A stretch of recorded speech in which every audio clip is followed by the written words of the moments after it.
Yo, what's up, everybody? This is 24 Chambers of Film. I'm Steven, and today I got a movie review for you, Cuckoo,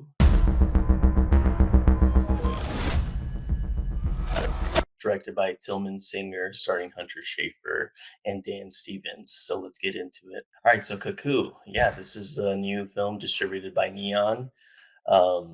It's a horror film, and yeah, I had pretty good expectations for this film. Wasn't insanely overhyped, but I definitely had expected it to be good, and I wasn't disappointed. This movie was definitely a ride that I enjoyed a lot. Very trippy, a lot of creepy moments. Not really a jump scary movie, at least in my opinion. I didn't find like there was too many jump scares or anything like that. I didn't feel like there was cheap jump scares, but yeah, I thought this movie was pretty dope. I really liked all the performances. Hunter Schafer does a great job as this teenager that moves into a new, um, in another country and moving into a new place at this resort. Her parents are architects, and they're building a new facility for Dan Stevens, who is in charge of this resort. And yeah, and crazy things start happening, especially at night at a certain time. She ends up getting a job at the resort as a cashier, and yeah, creepy things start happening where basically she is being attacked and chased by this creepy lady who has the ability to put you in a time loop by screaming.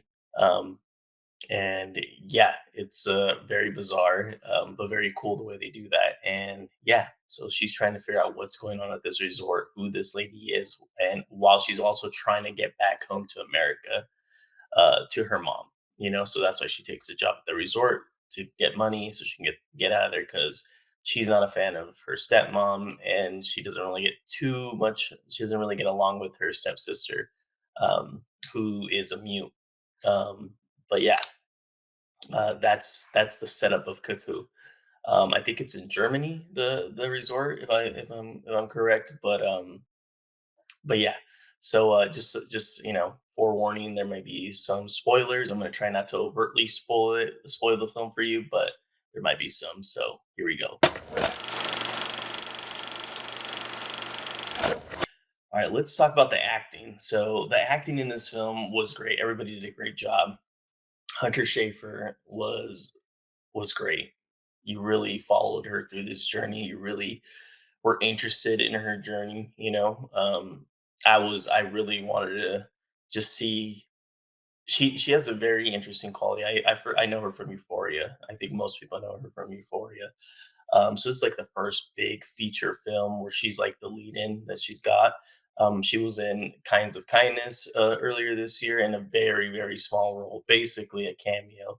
Um, but yeah, she really holds this movie together and carries this movie and does a great job. You really believe her as this teenager. I know she's not a teenager, but she sells it really well. Her dad played by Marton Csokas, or Sakas. I've seen him before in other films. I can't recall right now what other films I've seen him, but he's a seasoned actor. He does a great job. Her stepmom is played by Jessica Henwick. She's great. It's kind of a thankless role, but she's great in this role nonetheless. She's in the Matrix Resurrection film. Um, so yeah, that's where I know her from. She's been in other, so like this hotel movie. I can't remember the full title, but she's been popping up lately. And then Dan Stevens plays the owner of the place, of the resort center, and he's great. He's great. Dan Stevens. I've always liked him. Was in Abigail this year. I thought he was great. What I know him from is from the film The Guest, and he's really great in that movie. If you haven't seen that movie, The Guest, go check it out. It's a really good movie. And Jan Bluthardt um, is the next main character, and those are our main characters. Oh, and this. Oh, I forgot to mention Astrid Burgess Frisbee. She plays this character named Ed. She's also those are their main characters. She's really good too, and they all do a great job. But specifically, the standouts are Hunter Schafer and Dan Stevens. They're really good in the film, and I really enjoyed their performances. Nobody was bad in the movie. Everybody carried their own weight. Um, and yeah, it was really well done. All the performances, the director Tilman Singer did a great job with his actors, of getting a really strong performance out of everybody. But yeah, really, really thought everybody did a fine job. Now the filmmaking of this film was really great. That's actually one of the highlights in my opinion. It's shot on film, 35 millimeter film. You could tell it just looks beautiful. The texture, it just has that quality of celluloid that they didn't try to hide it. Some movies shoot on film and they try to clean it up and make it like kind of like clean it up too much where it can be resemble digital, and I don't like that. I like it to look like film. Even if you're shooting on digital, I always prefer it always trying to look like film. Film is the standard in my opinion. It always looks better than digital. Like I said, the majority of people try to make digital look like film, not the other way around. But yeah, it looks great. The cinematography is like one of the standouts. The cinematography was done by Paul Flats. I know he did Tilman Singer's other movie, Loose, which I've never seen, but I've heard of it.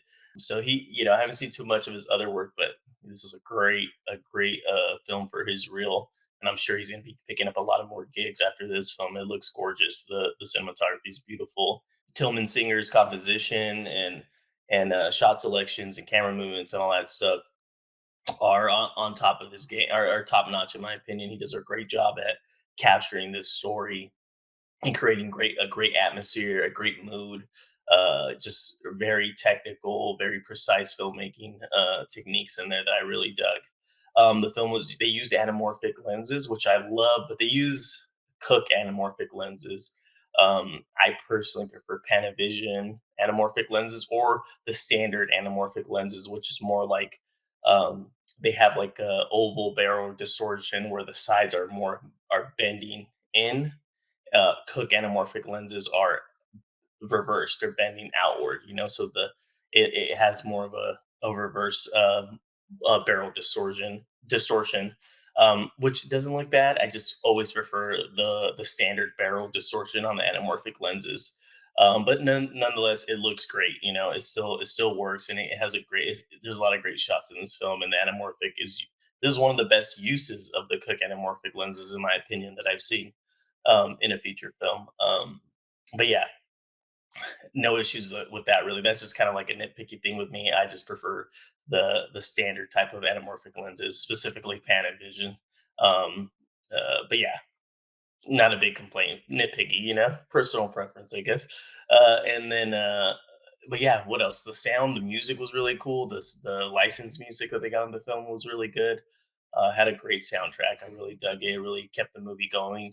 I also liked the sound design of the movie was really great. The sound effects, the sound of the woman that's chasing Hunter Schafer, her screaming, that effect was really intense and creepy. They just really sold it. They really sold it really well with the sound effects and the sound design in the movie. But yeah, the filmmaking was top notch. I really have no issues. Like I said, this is a highlight of the film. You will not disappointed on that element of filmmaking in this movie. The just the technical aspect of this film is top notch. All right, so I'm going to get into maybe potential here to a little bit of spoilers here, but my favorite scenes in the movie. Um, there's quite a few. I like a lot of it. Pretty much anything with Dan Stevens is great. He just really captures your attention in the film, really sucks you in. But probably my one of my favorite scenes is it's actually in the trailer, a little bit of it. And even though you see it in the trailer, it still works in the film. It's still a very creepy moment.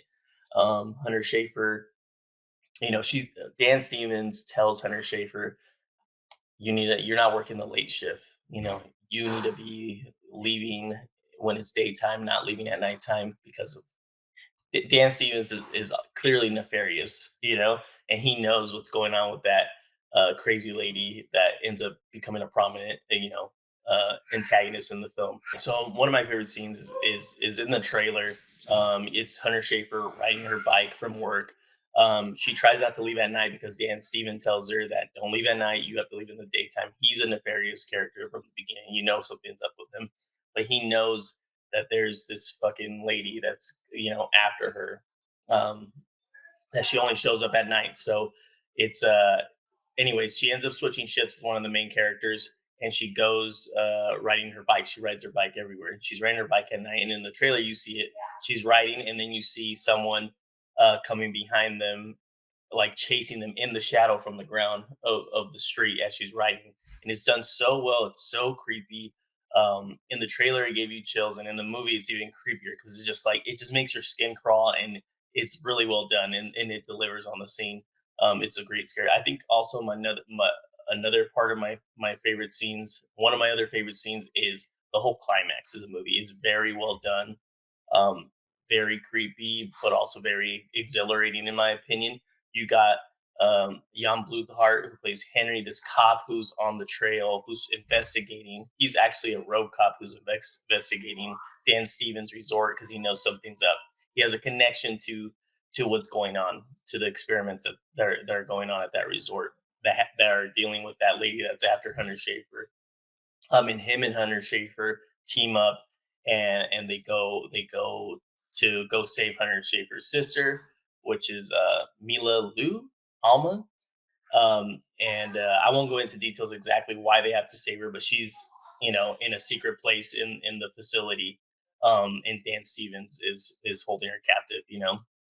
And anyways, so that whole climax is great. I'm not going to give too away, but there's shootouts. The crazy ass lady is there going after Hunter Schafer. It's just a meetup of all of the good guys and the bad guys, and it delivers on the climax big time. It's very well executed, very compelling, very exciting, even funny at times. But yeah, super great scene, great music in the climax too. Really dug it. Those two scenes are definitely my favorite parts of the film. There's other great bits in there. There's a whole thing like when the lady, I don't know what I call her, evil lady. Let's call her the Cuckoo lady. The Cuckoo lady, she when she yells and you hear, and it puts you in this loop. It's very very cool. So basically, what happens when she does it? She puts you in this loop, and you start repeating yourself. You get stuck in this loop of time, and then out of nowhere she appears, and then she like basically paralyzes you. She gets some gunk from her JJ, and she like puts it in your mouth, and you basically start choking, and you start puking up. And things are happening that to other people in the resort, and Hunter Schafer picks up on it and notices it. So a lot of sketchy stuff is going on. But yeah, anytime that happens, it's just a very trippy moment, and it really like is a cool surreal thing that you see on screen, and you're kind of like tripping out with the characters because it's very well done, very well executed.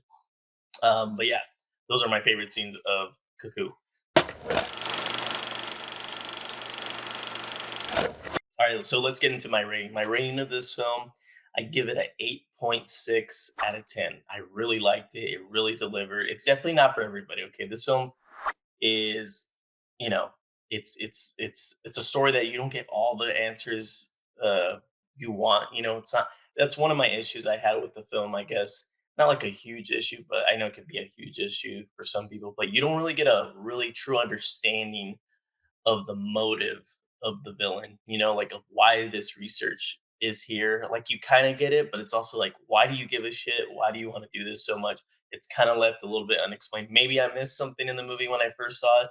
I'll give it a rewatch, and maybe I get a clear answer on the rewatch because I definitely will buy this movie. It's really good, and like I said, it's just a great looking movie to look at, and the performances are great. Very compelling story, even though the motive was kind of not confusing, just unclear in my opinion. That I wish I would have been more on board with his motive, of the villain's motive. Dan Stevens' motive. Even in the trailer, he's the one that's up to no good. So I'm not like really spoiling anything on that. But yeah, that's like my biggest gripe with the movie is like, why was he so passionate about this, and why does he need to do this? Besides just being a fucking mad scientist type thing. Um, but yeah, other than that, the film is like I said, I think you should watch it in theaters. It's a great theater experience. Definitely has that theater feel of a movie. But yeah, it's just a good time. It's a trippy time. It's surreal. If you're into films, you'll definitely want to check this out because it has a lot of great filmmaking techniques. And it's not even though one good thing about one good thing, a really good thing about this film is that you don't know how it's going to end. I love films where you don't know where it's going or what's the going to be the end outcome, the end game for all these characters. It's not predictable in that sense, especially when it comes to the climax. Um, shit's gonna go down, which is great. I love movies where like, oh, shit's gonna go down in the climax, and it didn't disappoint. But I love it that it wasn't tied up all cleanly, um, and all wrapped in a bow. The characters go through hell, and yeah, it's a great ending, I think, and it works really well. But yeah, my final thoughts is go watch this movie. I give it an 8.6. I think you'll really dig it, especially if you're looking for something new and interesting to watch at the theaters. Not your typical, uh, you know, by the numbers type of film. Go watch it. Neon's on fire this year. They've been distributing a lot of movies. They got later this year Nora, which is my most anticipated. So I'm really looking forward to that. So yeah, go watch Cuckoo, like, comment, and subscribe. Let me know what you think of the film. If you liked it, what you didn't like. How'd you feel about the motive of Dan Stevens' character, if you liked it or not. Yeah, let me know what you thought of it, and more content's coming your way. So yeah, like, comment, and subscribe. Let me know what you guys thought of the ending. Let me know what you guys thought of the film in general. What did you think of Dan Stevens' motives? Yeah, just let me know because we got more content coming your way. This is 24 Chambers of Film. I'm Steven, and peace.